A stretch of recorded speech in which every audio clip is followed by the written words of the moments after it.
تیل میں کہاں سے آئی؟ وہ اس کے ساتھی ہے. چائے میں مٹھاس کہاں سے آئی؟ چینی کی وجہ سے. چینی میں مٹھاس کہاں سے آئی؟ وہ اس کے ساتھی ہے. ہم کیوں زندہ ہیں؟ اس لیے کہ ہم میں روح ہے، آپ میں روح ہے، آپ میں روح ہے، آپ زندہ ہیں. اور روح کیوں زندہ ہے؟ روح خود زندگی ہے.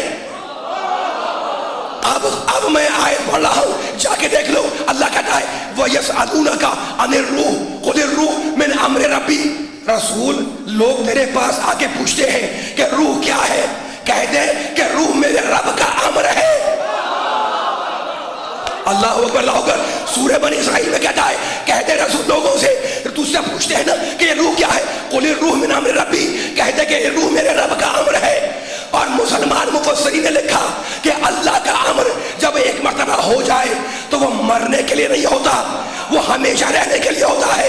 تو مسلمان مفسرین نے لکھ کے آسانی کر دی، کہنے لگے روح کیونکہ اللہ کا امر ہے اس لیے روح کو موت نہیں آتی.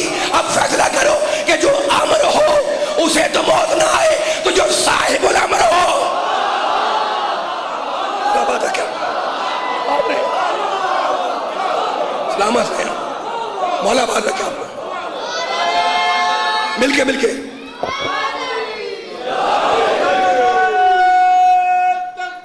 اللہ اکبر.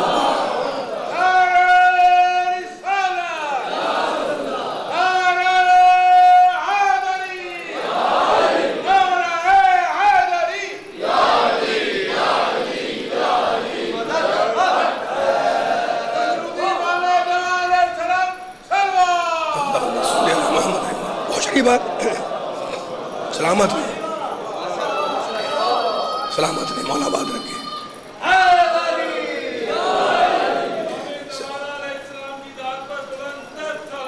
اللہ محمد بلند تر سلوات پڑھوائی تھی، ذرا بلند ترین سلوات پڑھے محمد.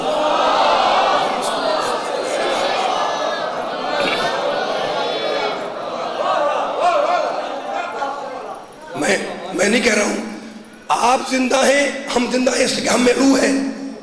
چائے میں مٹھاس ہے کیونکہ چائے میں چینی ہے، اور چینی میں کہاں سے آئی؟ وہ اس کی ذاتی ہے. ہم زندہ ہیں اس لیے کہ ہم میں روح ہے. اور روح کیوں زندہ ہے؟ اور روح خود زندگی ہے نا. اور قرآن نے کہا کہ روح ہے اللہ کا امر، تو جو امر ہو اس کو موت نہ آئے. تو جو مالک امر ہو، جو صاحب الامر ہو، اسے کیسے موت آ جائے؟ تو دیکھا آپ نے قرآن کا کمال کہ جہاں امر ہے وہی روح ہے، اور جہاں روح ہے وہی امر ہے. ٹھیک ہے، بیان کو میں اب یہاں سے آگے لے جا رہا ہوں. اگر آپ کے اذہان عالیہ میرا ساتھ دیتے رہے تو بیان آگے بڑھ جائے گا. جہاں روح ہے وہی امر ہے، جہاں امر ہے وہی روح ہے. ٹھیک ہے نا. اچھا، تو اب ایک سوال کر رہا ہوں. سوال کیا کرنا ہے بلکہ ایک فکر ہے اور مل کر ایک نتیجہ نکالنا ہے. اللہ اپنے روح کو کس پر بھیجتا ہے؟ نبیوں پر. نبی کا لفظ نہیں ہے، میں آیت پڑھ رہا ہوں. ينزل الملائکۃ بالروح من امرہ. اللہ فرشتوں کو اتارتا ہے اپنے امر کی روح کے ساتھ. علی الانبیاء، انبیاء نہیں ہے، علی من یشاء من عبادہ، اپنے بندوں میں سے جس پر چاہتا ہے امر کو اتارتا ہے، فرشتوں کو اتارتا ہے، امر کی روح کو اتارتا ہے. سورہ نحل، سورہ مومن. ٹھیک ہے نا. اچھا، تو اب اگر فقط انبیاء پر امر اترتا ہوتا، انبیاء پہ اترتا ہے، انکار نہیں ہے نا، لیکن اگر فقط انبیاء پر اترتا ہوتا اللہ کا امر، تو اللہ کہہ دیتا علی الانبیاء یا علی النبی، میں اپنے امر کے روح کو اتارتا ہوں نبیوں کے اوپر، ایک ایک کے اوپر، ہے نا. انبیاء کا نام نہیں لیا. اللہ کیا کہتا ہے؟ علی من یشاء، اپنے بندوں میں سے جس پر چاہوں اپنے امر کی روح کو اتار دوں. تو ہے کچھ ایسے انبیاء سے ہٹ کر،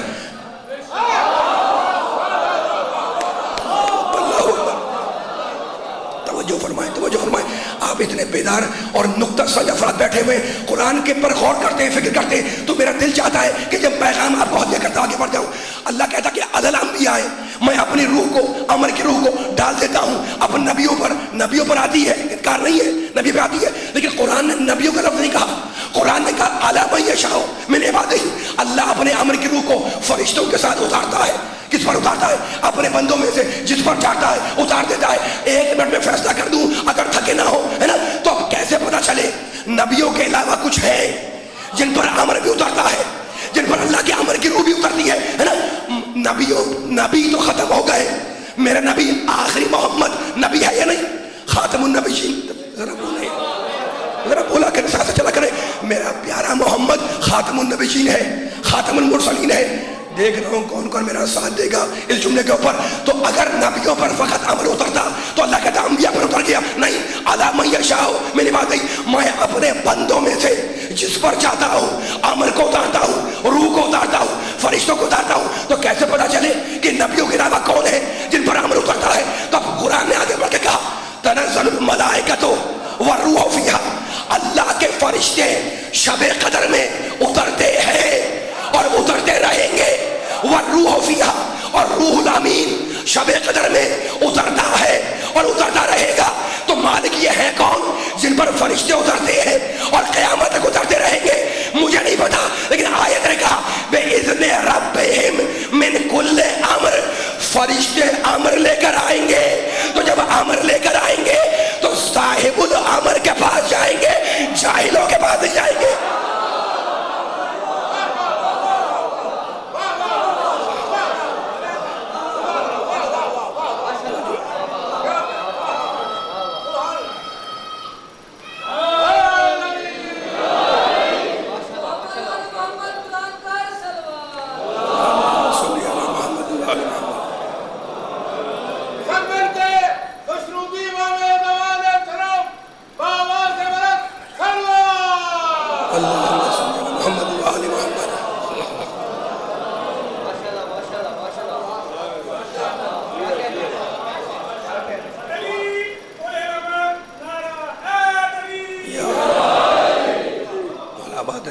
رکھے بس آپ کی توجہات ساتھ دے میرا، انشاءاللہ تو بیان آہستہ آہستہ آگے بڑھتا رہے گا۔ تنزل الملائکۃ والروح فیہا، ہے نا، فرشتے، دیکھیں بڑی باریکی ہے عربی کی، اور میں عربی زبان سے واقف ہوں۔ اللہ نے یہ نہیں کہا کہ تنزلت الملائکہ، فرشتے اتر چکے، ماضی کا صیغہ نہیں ہے، تنزل الملائکہ، اترتے ہیں اور اترتے رہیں گے۔ گھر جائیں انشاءاللہ، یہ ہاتھ اٹھا رہے ہیں ماشاءاللہ، خوش ہو رہے ہیں آل محمد کے فضائل سن کر، علیہ نے خوش ہو کے جا کر ترجمہ چیک کریں، پھر مجھے کہلا کے بتا سکتے ہیں آپ کہ میں نے ترجمہ غلط کیا صحیح کیا۔ تنزلت الملائکہ نہیں ہے، ماضی میں اتر چکے، اب نہیں اتریں گے، نہیں، تنزل الملائکہ، اترتے ہیں، اترتے رہیں گے، ٹھیک ہے نا۔ تو آپ نے دیکھا والروح فیہا، جہاں امر وہیں روح، جہاں روح وہیں امر، ٹھیک ہے نا۔ اب میں پھر آپ کو قرآن مجید کی ایک آیت سنا رہا ہوں اور گفتگو کو مربوط کیے ہوا ہوں کہ جملہ دائیں بائیں آگے پیچھے نہ ہونے پائے۔ سورہ سجدہ کی ایک آیت ہے، ذکر ہے روح کا، ذکر ہے امر کا۔ اب سنیے گا اللہ کیا کہہ رہا ہے، پھر ایک قرآن کی فکر ہے جو آپ کو ہدیہ کرنی ہے۔ یدبر، سورہ سجدہ، یدبر الامر من السماء الى الارض فی یوم کان مقدارہ الف سنۃ مما تعدون۔ اللہ کہہ رہا ہے، اللہ کہہ رہا ہے کہ زمین سے لے کر آسمان تک سارے امر کا کنٹرول اللہ کے پاس۔ توجہ فرمائے، میں آیتیں ملا ملا پڑھتا ہوں اور ان کو ریلیٹ کرتا ہوا، ان کو ملاتا ہوا، ان کو متعلق کرتا ہوا آگے بڑھ جاتا ہوں۔ آپ میرا ساتھ دے رہے ہیں، اتنا مجمع ماشاءاللہ میں بارگاہ میں بیٹھا ہوا ہے، مولا سب کی حاضر کو قبول فرمائے، سب کی حاجتوں کو پورا فرمائے۔ قرآن کا ذکر ہے اور صاحب الامر کے حوالے سے ہو رہا ہے نا۔ تو اب جملہ آگے جا رہا ہے میرا، کیا کہا اللہ نے سورہ سجدہ کے اندر، یدبر الامر من السماء الی الارض فی یوم، زمین سے لے کر آسمان تک امر کا کنٹرول اللہ کرتا ہے۔ وہ اللہ، یہ آیت ذہن میں رکھیے گا، وہ اللہ جو یہ کہتا ہے قرآن میں کہ امر کا کنٹرول میرے پاس، وہی اللہ اسی قرآن میں کہتا ہے سورہ نازعات میں، فالمدبرات امرن، کچھ ہستیاں ہیں جو امر کو کنٹرول کیے ہوئے ہیں۔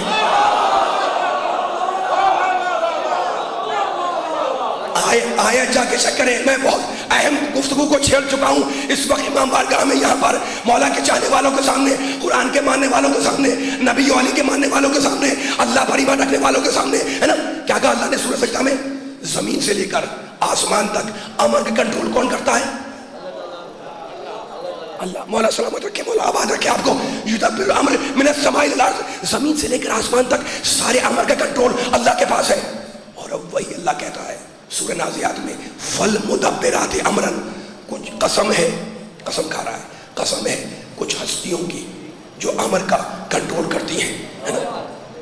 میں بیان کو آگے لے جا رہا ہوں. وہاں کہتا ہے امر کا کنٹرول میرے پاس, یہاں کہتا ہے کہ کچھ شخصیتیں ہیں جو امر کو کنٹرول کرتی ہیں. اور قرآن کیا ہے سناؤں؟ اللہ یتوفی الانفس حین موتها والتی لم تمت فی منامها فیمسک التی قضى علیها الموت ویرسل الاخرى الی اجل مسمى ان فی ذلک لآیات لقوم یتفکرون. پوری آیت کا ترجمہ نہیں کروں گا, بس جس جملے سے کام لینا ہے اس جملے کو حل کروں گا. اللہ کہتا ہے اللہ یتوفی الانفس حین موتها, جب انسان کی موت کا وقت آ جائے تو اللہ کہتا ہے ہم نفس کو نکال لیتے ہیں. کل میں نے یہ آیت پڑھی تھی, لیکن آج ایک نئے زاویے سے اس آیت کو ہدیہ کر رہا ہوں. پوری بیداری, پوری بیداری. ممکن ہے الفاظ کی کوتاہی, میرے گلے کی خرابی بات کو واضح نہ کر سکے, لیکن میں پوری یقین کے ساتھ انشاءاللہ یہ جملہ پڑھوں گا کہ ایک ایک سننے والے تک خدا کرے یہ جملہ پہنچ جائے. کیا کہا اللہ نے؟ جب انسان مرنے لگتا ہے تو ہم اس کے نفس کو مار دیتے ہیں. اللہ یتوفی الانفس حین موتها, موت کے وقت میں روح کو نکالتا ہوں, میں نفس کو موت دیتا ہوں, میں تمہیں مارتا ہوں, ہے نا. وہ اللہ جو قرآن میں کہتا ہے کہ اللہ موت دیتا ہے, اللہ مارتا ہے, وہی اللہ قرآن میں کہتا ہے توفتہ رسلنا, کچھ ہمارے فرشتے ہیں جو انسان کو موت دیتے ہیں.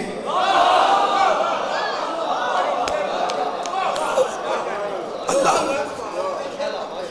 خدا کرے یہ پیغام پہنچے, پوری بیداری چاہ رہا ہوں سننے والوں کی, تاکہ پیغام, یہ میں نے جملہ ہدیہ کر دیا, میری مجلس آخری میں سے قریب ہو جائے گی. 2 آیتیں پڑھی میں نے آپ کے سامنے اس وقت, ہے نا. ایک میں کہتا ہے موت اللہ دیتا ہے, دوسرے میں کہتا ہے کچھ ہمارے فرشتے ہیں جو موت دیتے ہیں. وہاں کہتا ہے امر کا کنٹرول اللہ کے پاس. پھر کہتا ہے سورہ نازعات کے اندر فالمدبرات امرا, کچھ ہستیاں ہیں جو امر کو کنٹرول کیے ہوئے ہیں. اب مجھے بتائیں کہ صحیح یہ ہے یا یہ؟ نعوذ باللہ, سمجھانے کے لیے کہہ رہا ہوں, صحیح یہ ہے یا وہ؟ وہاں کہتا ہے امر کا کنٹرول اللہ کے پاس, یہاں کہتا ہے امر کچھ ہستیاں ہیں جو امر کو کنٹرول کیے ہوئے ہیں. وہاں کہتا ہے موت اللہ دیتا ہے, پھر کہتا ہے ہمارے فرشتے ہیں جو چاہ کے انسان کو موت دے دیتے ہیں. تو صحیح کیا ہے بھائی؟ صحیح دونوں ہے. توجہ کریے گا, فیصلہ ہو رہا ہے, صحیح دونوں ہے. موت اللہ ہی دیتا ہے لیکن براہ راست نہیں دیتا. اس نے کچھ فرشتے معین کیے جن کے ذریعے وہ موت دیتا ہے انسانوں کو, ہے نا. لیکن ان کے عمل پر وہ فرشتے عام نہیں ہیں, وہ ایسے فرشتے ہیں, فرشتہ تو معصوم ہوتا ہے نا, فرشتہ گناہگار نہیں ہوتا. تو اللہ کہتا ہے موت میں دیتا ہوں, پھر کہتا ہے فرشتے دیتے ہیں. تو کچھ ہیں فرشتے جو اللہ کی طرف سے مامور ہیں, لیکن ان کے عمل پر اللہ کو اتنا اعتبار کہ ان کے عمل کو اپنا عمل کہا. موت فرشتے دے, کہیں میں دیتا ہوں. عمل کا کنٹرول اللہ کرے, عمل کا کنٹرول اللہ کرے, کہتا ہے فرشتے کرتے ہیں, ہے نا. تو عمل توجہ کی جائے تو چاہ رہا ہوں, فرشتے بے خطا ہیں, معصوم ہیں, اس لیے ان کے کنٹرول کو اللہ نے اپنا کنٹرول کہا. اگر ان کا کنٹرول اس قابل نہ ہوتا کہ اللہ اپنی طرح منسوخ کرتا تو اللہ فرشتوں کے عمل کو اپنی طرح منسوخ نہیں کرتا. تو عمل فرشتے کا منسوب اللہ کی طرف کب ہوتا ہے؟ جب عمل معصوم ہو. توجہ فرمائیں, یہ جملہ ضائع ہونے والا نہیں ہے, بہت قیمتی جملہ ہے, ذرا سا بیدار ہو کے سننا ہے, پوری طاقت لگانی ہے. عمل فرشتے کا منسوب اللہ کی طرف کب ہوتا ہے؟ قرآن کی روشنی میں جب عمل معصوم ہو. ٹھیک ہے نا. میں ایک مثال پھر دے دوں تاکہ بالکل بات پہنچ جائے, اور وہ فیصلہ کن آیت سنا دوں جو سنانے کے لیے میں آپ کی خدمت میں اس وقت حاضر ہوا ہوں. دیکھیں, کوئی غیر ذمہ دار انسان, کوئی بھی غیر ذمہ دار اس کو آپ اپنا نمائندہ بنا کر کہیں نہیں بھیجیں گے. بالکل عقلی بات کر رہا ہوں، لاجیکل، منطقی، عقلی. غیر ذمہ دار انسان کو کوئی انسان پسند نہیں کرتا کہ اسے اپنا ریپریزنٹیٹو یا نمائندہ بنا کر کسی کے پاس بھیج دے. اچھا فرض کر لیں یہ اتنا مجمع بیٹھا ہوا ہے، فرض کر لیں سپوز ہے کہ جناب کسی نے آپ کی طرف سے کسی غیر ذمہ دار کو نمائندہ بنا کر بھیج دیا اور اس نے غیر ذمہ داری کا مظاہرہ کیا. اب آپ اس کے عمل کو قبول نہیں کریں گے، کبھی غیر ذمہ دار ہے اس کی بات کیا اعتبار، لیکن وہ جس کو آپ نے ٹھوک بچا کے دیکھا ہوا ہو، جو ذمہ دار ہو، جس کے ایک ایک عمل کو آپ نے چیک کیا ہو، اب اگر اس پر کسی نے اعتراض کیا تو آپ اس کے اعتراض کو رد کر دیں گے کہ بھائی اس پر اعتراض کرنا گویا مجھ پر اعتراض کرنا ہے نا، اس کا کہنا میرا کہنا، اس کا بیان میرا بیان، اس پر اعتراض مجھ پر اعتراض، اس پر الزام مجھ پر الزام. تو اصول کیا بنا کہ اگر انسان کو کسی پر اعتبار ہو تو اس کے عمل کو اپنا عمل کہتا ہے. بس پروردگار کا طریقہ بھی یہی ہے کہ پروردگار کی کچھ ایسی شخصیتیں ہیں جن کے عمل کو اپنا عمل کہتا ہے. اللہ تعالیٰ میری یہ فیصلہ ہو گیا تو اب اس سے بڑا فیصلہ ہونے والا ہے. جو جہاں سے آیا ہوا ہے یہ پیغام لے کے اٹھے ہیں. اللہ کے پاس کچھ ایسے جن کے عمل کو اپنا عمل کہتا ہے. فرشتے موت دیں کہتا ہے میں دیتا ہوں، فرشتے کنٹرول کریں کہتا ہے میں کنٹرول کرتا ہوں. طے ہو گئی بات. اپنی آوازوں کو میری آواز کے ساتھ ملائیں تاکہ بات آئے نہ ہونے پائے. آپ کی آواز آئے گی تو میرا پڑھنے کا موڈ بنے گا، ہے نا. فرشتے موت دے کہتا ہے میں دیتا ہوں، فرشتے کنٹرول کرے کہتا ہے میں کرتا ہوں. تو اصول کیا بنا قرآن کا کہ جن کے عمل پہ اللہ کو اعتبار ہو ان کے عمل کو اپنا عمل کہتا ہے. اب سورہ انفال میں کہتا ہے هو الذی ایدک بنصرہ وبالمؤمنین. اللہ کہتا ہے رسول تیری مدد کرنے والے کل دو ہیں، یا میں نے مدد کی یا کچھ مومنین نے. ماشاءاللہ ماشاءاللہ ماشاءاللہ. مل کے سارے آ جائیں.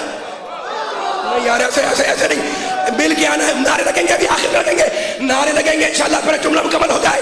اللہ کیا کہتا ہے؟ اتنی تمہید باندھ کر میں لایا ہوں اس جملے کی طرف ذرا ساتھ دینا نوجوانوں.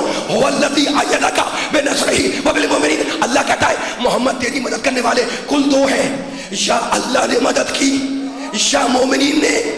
تیسری کوئی قسم نہیں ہے. بولو یار علی والو.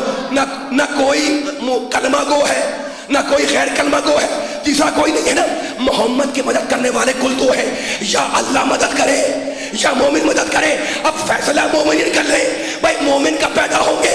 جب رسول دعوت ذوالعشیرہ دیں گے. جب رسول بولو علی والو جب دعوت ذوالعشیرہ ہوگی. ابھی ذوالعشیرہ کی دعوت ہوئی نہیں ہے نا. جب ایمان آئے گا، جب مومن بنے گا، جب مومن بنے گا، جب وہ مدد کرے گا تو پہلا اعلان عام نبی کا ذوالعشیرہ میں. تو ذوالعشیرہ سے پہلے جو مدد ہوگی وہ مومن کی نہیں اللہ کی ہوگی، ہے نا. تو قرآن کہے کہ ذوالعشیرہ سے پہلے اللہ نے مدد کی، اور تاریخ کہے کہ ذوالعشیرہ سے پہلے ابو طالب نے مدد کی. بولے یار مل کے.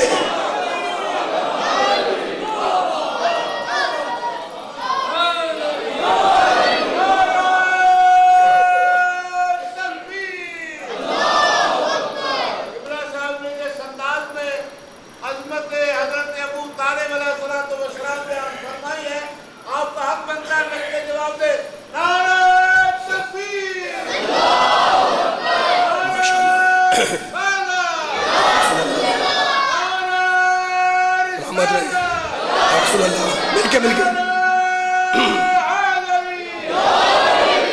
سامت رہے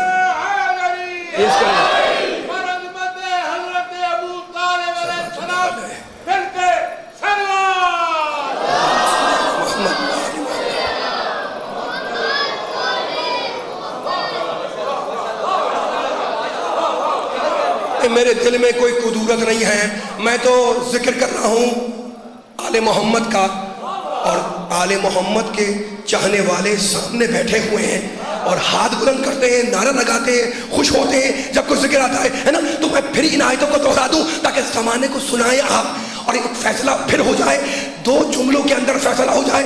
تمہید مانوں گا نہیں، اگر ذہن آمادہ ہے، ذہن پرواز کر رہے ہیں، ذہن بول یا خاموش نہ بیٹھا کرے، یہ سامنے بیٹھ کے خاموش نہ بیٹھا کرے، مل کے ساتھ چلا کرے، ذہن آمادہ ہے، پرواز کر رہے ہیں تو جملہ ضائع نہ ہونے پائے۔ کیا کہا اللہ نے؟ فرشتے موت دیں، کہتا ہے میں دیتا ہوں، فرشتے کنٹرول کریں، کہتا ہے میں کرتا ہوں، ہے نا۔ میں نے آیتوں کے حوالے دے دیے، سورہ سجدہ ہے نا، میں نے آیتوں کے حوالے دے دیے، اور اب سورہ انفال 8واں سورہ، هو الذی ایدک بنصرہ، رسول تیری مدد کرنے والے کل 2 ہیں، یا اللہ نے تیری مدد کی یا مومن نے کی، ہے نا، تو مدد کرنے والے کل 2 ہیں، تیسرا کوئی نہیں ہے۔ یا اللہ مدد کرتا ہے ذوالعرش سے پہلے، یا مومن کرتا ہے۔ تو اگر ابو طالب کو اگر مومن نہ مانا تو اللہ ماننا پڑ جائے گا۔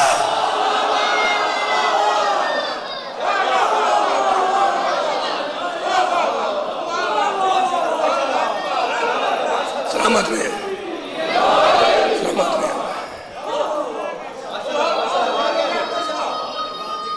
ماشاءاللہ مل کے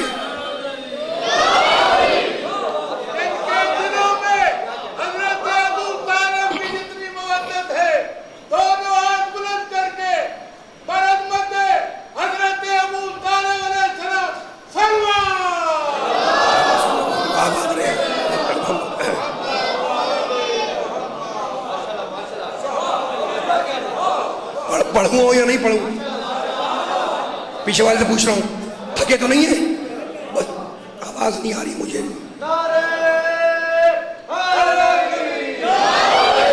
بیان آخری مرحلوں سے بالکل قریب نہ ہوا تو قریب ہو چکا ہے، میرا ساتھ دیتے رہیے گا۔ بیان مکمل کر دیا میں نے، ہے نا۔ اللہ کہتا ہے توفت رسلنا، ہمارے فرشتے ہیں جو انسان کو جا کے موت دیتے ہیں، پھر کہتا ہے اللہ یتوفی الانفس، میں موت دیتا ہوں، میں تمہاری روح قبض کرتا ہوں، میں تمہارے نفس کو موت دیتا ہوں۔ کہیں کہتا ہے یدبر الامر، امر کا کنٹرول اللہ کے پاس، پھر کہتا ہے فالمدبرات امرا، کچھ ہستیاں ہیں جو امر کو کنٹرول کیے ہوئے ہیں، ہے نا۔ تو جس کے عمل پر اللہ کو اعتبار ہو اس کے عمل کو اپنا کہتا ہے نا۔ سورہ انفال میں کیا کہا؟ هو الذی ایدک بنصرہ وبالمؤمنین۔ اے محمد، اے حبیب، تیری مدد کرنے والے کل 2 ہیں، کوئی تیسرا نہیں ہے، یا اللہ مدد کرے یا مومن مدد کرے، ہے نا۔ بیان ختم ہو رہا ہے، اگر سننے کا موڈ ہے، نوجوانوں کا بالخصوص کہہ رہا ہوں میں، تو میرا ساتھ دیں گے، پوری طاقت لگانی ہے۔ آل محمد کا ذکر ہے اور ذکر شفا ہے۔ میں نے نہیں کہا، خود معصوم کہتے ہیں کہ ہم آل محمد کا ذکر شفا ہے،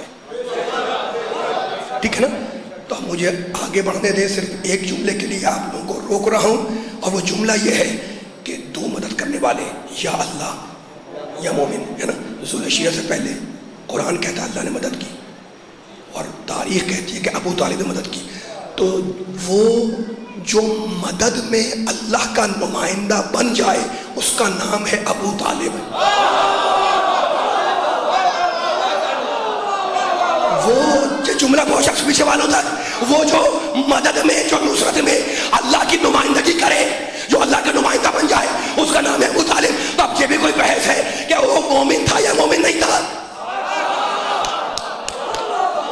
یہ بھی کوئی بحث ہے کہ ابو طالب نے کرنا پڑا یا نہیں پڑا، ہے نا۔ کان پھٹ جاتے سنتے سنتے کہ ابو طالب نے کرنا پڑا یا نہیں پڑا، وہ مومن تھے مومن نہیں تھے۔ بھائی اللہ اسے کہہ رہا ہے کہ یہ میری مدد کا نمائندہ،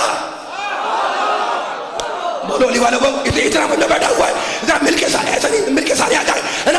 اچھا تو آپ جانتے ہیں، اب یہ میرے نزدیک یہ بحث ہی بیکار ہے کہ ابو طالب مومن تھے یا مومن نہیں تھے، اس لیے کہ اللہ نے اس کو اپنی مدد کا نمائندہ بنایا۔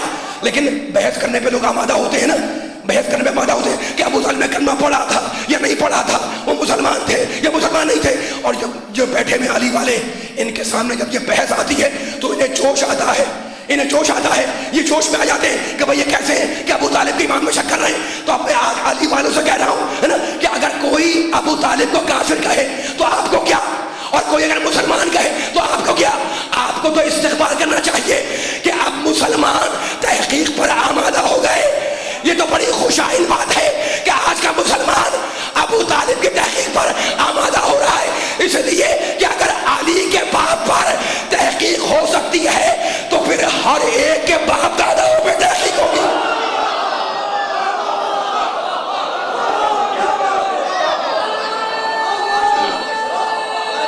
مل کے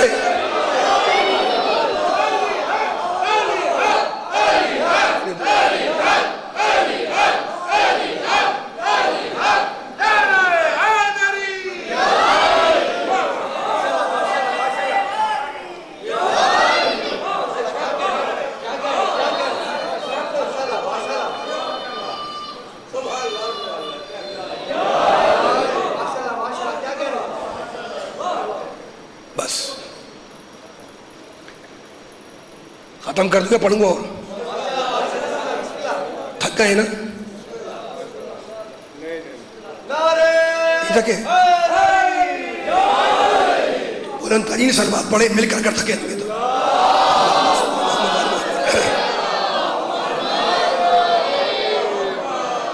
لیکن نبی کے چاہنے والے ہیں، بیان تو میرا ختم ہو گیا ہے، لیکن ایک جملہ یاد رکھیے گا، تاریخ نے لکھا کہ جس رات میرے اللہ نے میرے نبی کو معراج پر بلایا، اس دن نبی کا قیام تھا جناب ام ہانی کے گھر میں۔ تھک گئے یار، آپ تھک گئے، آواز نہیں آ رہی۔ میں نے نہیں کہا، محدثین نے کہا کہ جس رات نبی کو اللہ نے عرش پر بلایا اس دن نبی کا قیام تھا جناب ام ہانی کے گھر میں، وہ سرکار ابو طالب کی صاحبزادی ہے نا، نبی آرام کر رہے تھے، حکم الہی آیا کہ اٹھو، نبی اٹھے ہے نا، مسجد اقصی گئے، عرش کی بلندیوں پر گئے، عرش کی بلندیوں پہ گئے، کہاں سے گئے؟ ام ہانی کے گھر سے۔ میں حوالے دے سکتا ہوں آپ کو، اگر اردو حوالہ چاہیے وہ بھی دوں گا، فارسی چاہیے وہ بھی دوں گا، عربی چاہیے وہ بھی دوں گا، ہے نا۔ اردو حوالہ اسوۃ الرسول عام کتاب ہے، اس میں مل جائے گا۔ اچھا تو اب بس تقی میری ختم ہو گئی، اتنا مجمع بیٹھا ہوا ہے، تاریخ نے لکھا کہ جناب ام ہانی کے گھر سے پیغمبر معراج پر گئے، ٹھیک ہے نا۔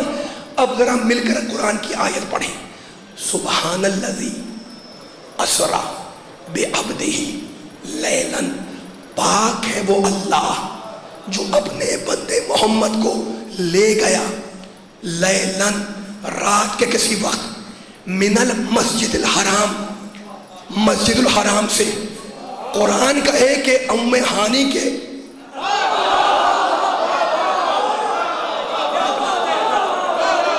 میں نے کوئی کتاب لکھی ہو اور لکھ دیا اس میں آپ کہاں کی بیکار کی بات کر رہے ہیں، نعوذ باللہ، میں نے نہیں کہا، میں نے آپ کو حوالہ دے دیا ہے۔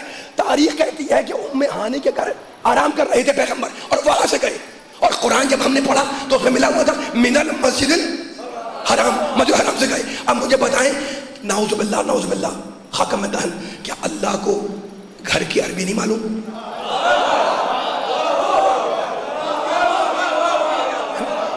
کہتے تھے نا من البیت، میں گھر سے لے گیا، نہیں، من المسجد الحرام، ہے نا۔ تو اب مجھے سمجھ میں نہیں آتا کہ تاریخ کہے کہ گھر سے گئے، قرآن کہے کہ مسجد سے گئے، ہے نا، مجھے نہیں پتا، لیکن قرآن کی مجھے ایک آیت ملی جس میں اللہ نے کہا، کیا کہا اللہ نے؟ کہا انما المشرکون نجس، اللہ کہتا ہے مشرک نجس ہے، قرآن ہے فلا یقربوا المسجد الحرام۔ پوری بیداری چاہوں گا سننے والوں کی، خبردار مشرک مسجد الحرام کے قریب نہ آنے پائے، ٹھیک ہے نا۔ بس مجھے اب کچھ بیان نہیں کرنا، آپ کی فہم و فراست پہ جملہ ہدیہ کرنا ہے، اور مذاہب کے دو جملے۔ کیا کہا اللہ نے؟ خبردار یہ جو مشرک ہے نا نجس، یہ مسجد الحرام کے نزدیک نہ آنے پائے۔ اس مجمع میں بہت سے بیٹھے ہوں گے جو حج کر کے آئے ہوں گے یا عمرہ کیا ہوگا، ہے نا، جب جاتے ہیں مکہ خانہ کعبہ کے پاس، کعبہ تو ابھی بہت دور ہے، کئی کلومیٹر دور، پہلے ایک جگہ بورڈ لگا ہوا ہے جہاں لکھا ہوا ہے کہ یہاں سے مشرک کا آگے جانا منع ہے۔ ماشاءاللہ ماشاءاللہ ماشاءاللہ، میں کچھ نہیں کہہ رہا ہوں، ٹھیک ہے نا۔ کعبہ کئی کلومیٹر بعد آئے گا اور کئی کلومیٹر پہلے لکھا ہوا ہے کہ یہاں سے مشرک آگے جانا حرام ہے، ناجائز ہے، منع ہے. ٹھیک ہے، آیت نے کیا کہا تھا کہ مشرک مسجد الحرام کے نزدیک نہ آئے. بورڈ لگا ہوا ہے کعبہ سے بہت پہلے. اس کا مطلب یہ ہے کہ مکے کے اطراف کا علاقہ بھی مسجد میں شامل ہے. ماشاءاللہ ماشاءاللہ ماشاءاللہ، سلامت رہے. یہ سماعت اللہ نے نظر بد سے بچائے. بزرگوں کو، نوجوانوں کو، بچوں کو جو قرآن سن رہے ہیں، ہمیں معلوم ہو گیا اس بورڈ کے لگنے سے ہے نا کہ مسجد الحرام مکے کے اطراف کا علاقہ ہے، لیکن ہمیں نہیں. لوگ کب یہ سمجھے بات؟ لوگوں کی سمجھ میں کب آئی؟ جب یہ بات، یہ آیت آئی مشرکوں والی. اور ہم اس دن سمجھے جب پیغمبر معراج پر گئے. اب مجھے نہیں معلوم علی والوں کہ اللہ نے مسجد کو گھر کہا یا گھر کو مسجد کہا. ماشاءاللہ ماشاءاللہ، میرے کے ساتھ سارے آ جائیں مل کے اتنے بیٹھے ہوئے. مجھے واقعہ نہیں معلوم کہ اللہ نے مسجد کو گھر کہا یا گھر کو مسجد کہا. یہ اللہ کی بات ہے، اللہ جانے ہے نا بھائی. مجھے نہیں پتا گھر ہے ام ہانی کا، اسے اللہ نے مسجد بنایا، یا مسجد تھی اللہ کی، اسے ام ہانی کا گھر بنا دیا. اب یہ اللہ کی بات ہے، اللہ جانے. لیکن میں ایک بات کہوں گا کہ اگر ابو طالب کافر تھا تو کیا اللہ کو، محمد کو عرش پہ بلانے کے لیے کسی مسلمان کی بیٹی کا گھر نہیں ملا؟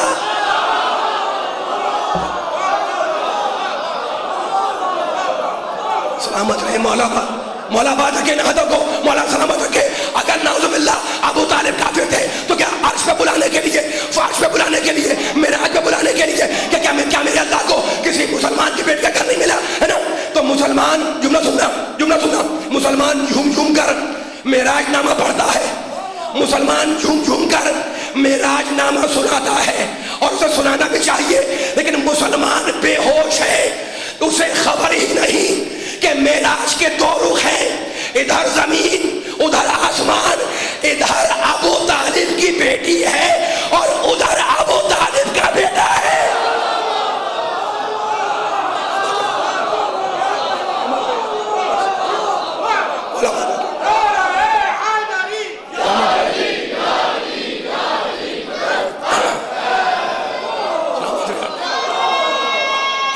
آباد رہے.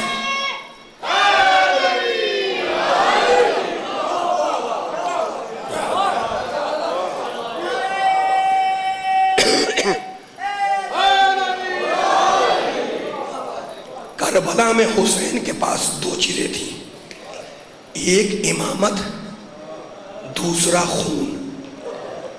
امامت میراث محمد، خون میراث ابو طالب.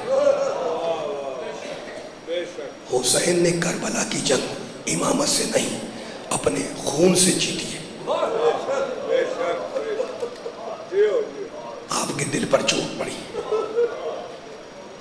عاشور کے دن ابو طالب کے خاندان کے 18 جوان شہید ہوئے،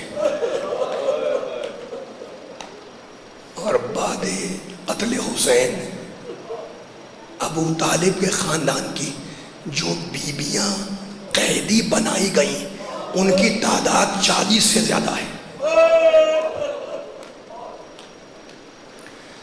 اور وہ بچے جو خاندان ابو طالب کے اسیر ہوئے ان کی تعداد 60 سے زیادہ ہے. لیکن رونے والوں، 18 جوان، 40 سے زیادہ بیویاں، 60 سے زیادہ بچے قیدی بنائے گئے. لیکن میں کیسے پڑھوں؟ جب قافلہ لٹ کر مدینے آیا تو بیویوں کی گود میں کل 5 بچے تھے.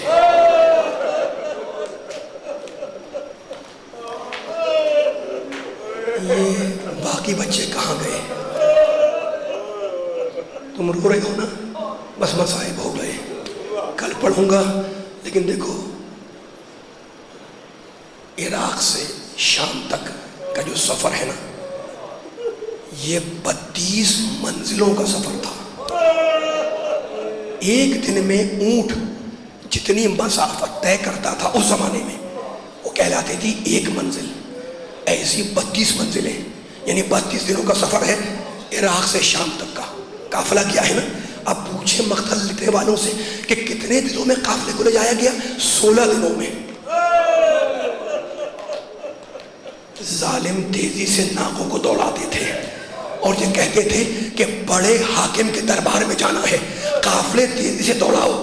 بیویوں کے ہاتھ بندھے ہوئے تھے، ناکے دوڑ رہے تھے، بچے بیویوں کی گودیوں سے اچھل اچھل کر گرتے رہتے، بیویاں چیختی رہتی، قافلہ آگے بڑھتا رہتا.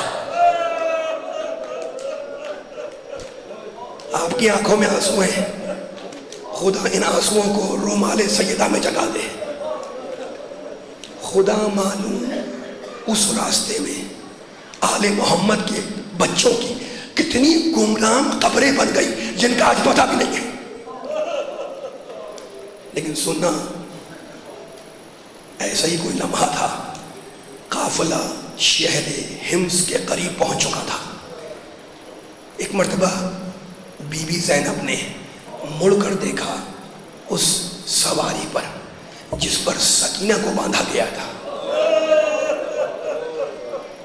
دیکھو عزادارو، یہ چھوٹی بچی 4-5 سال کی بچی، اس کا حق تو یہ ہے نا کہ یہ گود میں چلے. لیکن میں کیسے پڑھوں کہ جب 11 محرم کو قافلہ چلا ہے نا تو بچی کو گود سے چھین کر ایک اکیلے ناکے پر رسیوں سے جکڑ کر باندھا گیا. قافلہ چلا، قافلہ آگے بڑھا. بی بی زینب کی نگاہ اسی ناکے پر تھی. ایک مرتبہ بی بی زینب نے ناکے کی پیٹھ سے خون کے قطرے ٹپکتے ہوئے دیکھے. بی بی نے اپنے آپ کو ناکے سے گرایا اور کہا قافلہ اس وقت تک نہیں بڑھے گا جب تک کہ میرے بھتیجی آزاد نہ کر دی جائے. اور رہنے والوں، اب جو بچی کو کھولا گیا تو پشت ناکا بھی لہو لہان تھی، سینہ بھی لہو لہان تھا. قافلہ کربلا سے کوفہ گیا ہے نا، اور کوفہ رک کے وہاں سے نکلا ہے شام کے لیے. شہر حمص کے قریب بچی پھر اکیلے ناکے پر تھی. بی بی زینب کی نگاہ پڑی پھر اسی ناکے پر، دیکھا کہ بچی ناکے پر نہیں ہے.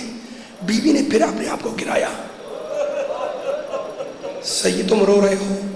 سید سجاد کہتے ہیں میں نہیں بھول سکتا پھوپھی کا اپنے کو ناکے سے گرانا، اس لیے کہ جب انسان نیچے گرتا ہے تو اپنے ہاتھوں کو دیکھ دیتا ہے. میری پھوپھی کیا کر دی؟ ہاتھ تو دونوں بندھے ہوئے تھے.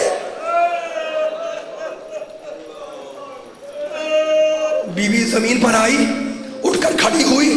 علی کی بیٹی ہے نا فاطمہ زہرا کی عصمت کی وارث ہے، کہنے لگی کہ قافلہ نہیں پڑے گا جب تک کہ میری بھتیجی نہ مل جائے. سید مقتل کے جملے. سجاد آئے، کہا پھوپھی اماں ہم جائیں ڈھونڈنے کے لیے؟ کہا نہیں بیٹے، نہیں بیٹے. باپ نے، بھیا نے رخصت آخر کے وقت اس بچی کو میرے حوالے کیا تھا، تیرے حوالے نہیں کیا تھا. تو یہی ناکے، تو یہی قافلے کے پاس ٹھہر، میں جاؤں گی. شہزادی چلی، شہزادی ام کلثوم چلی اور آواز دیتی ہوئی چلی. آخر جملہ سکینہ سکینہ، اگر ہماری آواز تمہارے کانوں تک آئے تو لبیک کہنا. راوی کہتا ہے کہ میں بیویوں کے پیچھے پیچھے جا رہا تھا، اتنے میں ایک ناکا سوار آتا نظر آیا. بیوی نے اسے روک لیا اور پوچھا اے شخص تو نے میری بھتیجی کو تو نہیں دیکھا؟ اس نے کہا بیوی میں یہ تو نہیں جانتا کہ وہ آپ کی بھتیجی تھی، لیکن میں نے ایک بچی کو ناکے سے زمین پر گرتے ہوئے دیکھا. اجرکم اللہ. میں نے ایک بچی کو ناکے سے زمین پر گرتے ہوئے دیکھا، اور کیونکہ وہ بچی منہ کے بل آئی تھی اس کی ناک سے خون بہ رہا تھا. کہا بتا تو نے کہاں دیکھا؟ اس نے اشارہ کیا. بچی آواز دیتی ہوئی چلی، سکینہ سکینہ اگر ہماری آواز سنو تو لبیک کہنا. مغرب کے قریب کا وقت تھا، شام ہونے والی تھی. ایک چھوٹی پہاڑی کے دامن میں ایک سیاہ پوش بی بی سکینہ کو اپنی گود میں لیے بیٹھی تھی. بی بی دوڑتی ہوئی گئی، بچی کو اپنی گود میں لیا اور کہا بی بی آپ کا شکریہ، یہ میرے مرحوم بھائی کی نشانی ہے، آپ نے میرے مرحوم بھائی کی نشانی کی حفاظت کی. بی بی آپ کا شکریہ. وہ اتنی التجا ہے کہ چہرے سے نقاب الٹ دے کہ میں اپنی محسنہ کی زیارت کر لوں. ایک مرتبہ بی بی نے اپنے چہرے سے نقاب الٹی اور کہا زینب اپنی ماں فاطمہ کو نہیں پہچانا.